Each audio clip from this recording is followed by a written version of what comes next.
Aanaan kun bareedina uumamaan qalbii namaa harkisan bakka hawwata turizimii hedduu qaba. Holqi guddaan gaara Ooraa jalatti argamu kan dhiyeenya qorannoon argame hedduu hawwataa ta'e kun aanaa Malkaa Bal'oo ardaa tokkummaa bilisummaa keessatti argama. Bulchiinsa aanaa magaalaa Jaajarraa kiiloomeetira 55 fagaatee argama. Maqaa Naasi'ol jedhuunis waamama. Kutaalee hedduu fi bal'ina garaagaraa qabantu holqa kana keessatti argama. Bakka baay'ee dhiphaa ta'e kutaa tokko gara kutaa biraatti darbuuf rakkisaa ta'etu jira. Kutaa baay'ee bal'aa fi namoonni qoratan akka galma abbaa gadaatti ilaalan fa'a of keessa qaba. Holqi kun keessi holqa kanaa naannoo kiiloomeetira 1 akka dheeratu qorataan holqa kanaa biiroo aadaa fi turizimii keessa kan hojjetu Naasir Adam irraa odeeffanneerra.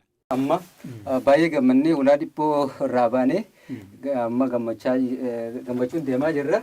Mee waan itti dhufnu walumaan laallammas iddoo nama mul'atu kun baay'ee